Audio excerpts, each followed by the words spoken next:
protests against ICE immigration raids. Overnight, a federal judge writing the Trump administration's actions were illegal and that the protests in Los Angeles fall far short of rebellion, ordering control of the troops be returned to California Governor Gavin Newsom. He is not a monarch, he is not a king, and he should stop acting like one.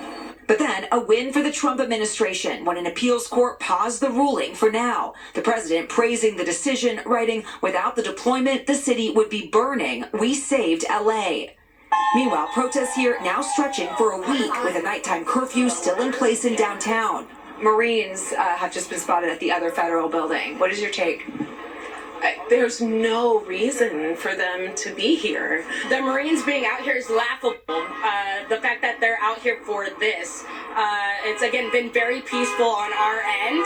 DHS saying protests have not stopped ICE immigration enforcement raids, saying agents are targeting people here illegally who have criminal records. We've seen under this last week some operations that have been working to bring in criminals that have been out on our streets for far too long. This video showing ICE agents raiding a home in Huntington Park. Homeland Security Secretary Kristi Noem there with agents yesterday. The man they were looking for, not home. His wife saying he's undocumented and served prison time for a violent offense, though she wouldn't give details.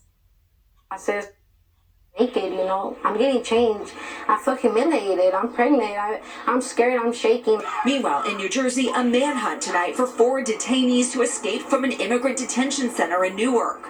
DHS saying the men were here illegally from Colombia and Honduras. All have criminal records, including arrests for aggravated assault, burglary, and making terror threats.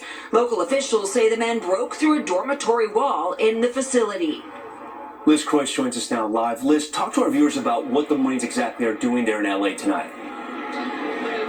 Yeah, well, Tom, we should say the Marines are not here at this federal building where the protests have been centered. Instead, they are at one federal building about 11 miles away from here, protecting that property. The military says they are allowed to temporarily detain individuals before then handing them over to civilian law enforcement. Tom? Liz Croyce for us. Liz, thank you. The death toll doubling in Texas with 11 people killed when flash flooding swept drivers away and search and rescue operations are still ongoing. San Antonio seeing more than 6 inches of rain in a day. Now the Mid-Atlantic is bracing for thunderstorms and flash floods, including the D.C. Metroplex, where they could see up to 3 inches of rain. And that weather could threaten President Trump's military parade set for tomorrow evening. Kelly O'Donnell is along the parade route joining us live tonight. Kelly, I guess the question is, will it happen rain or shine? Well, I've been talking to security planners, Tom. They are worried about thunderstorms, but the word they tell me is it's all a go. All the action will be happening here on Constitution Avenue, and these events are about celebrating 250 years of the U.S. Army, and tomorrow happens to be President Trump's 79th birthday. In the shadow of the Washington Monument, soldiers preparing, not for war, but for celebration. Tanks on the streets of the capital city.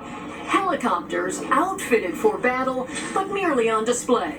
This is, the heart and soul of the Army. And this is President Trump's long-desired showcase of American might. We're coming together to celebrate the 250th anniversary of the United States Army with a grand parade, a military parade. 7,000 soldiers, 150 Army vehicles, and more than 60 aircraft. Expected to draw thousands of visitors and the potential for protests. Barriers are a big part of protection here, from concrete bollards to anti-scale fencing. 18.5 miles of this is going up around key parts of the city. The spectacle is also a source of controversy. The cost, up to $45 million. Lawmakers of both parties bristled. I'm most disturbed by the extravagance. Everybody else in the jungle knows, and where am I would save the money. The optics at issue 2 for an American democracy. Military pageantry like this, typically seen in places like North Korea and Russia. I'm worried about the image, that it isn't necessarily the best image to show. A show of force in a peacetime setting, generating a very American sense of skepticism and celebration. Kelly O'Donnell, NBC News, Washington. We now turn to the Karen Reed trial, so closely watched. During closing arguments today, prosecutors said she killed her boyfriend when she hit him with her car, while the defense said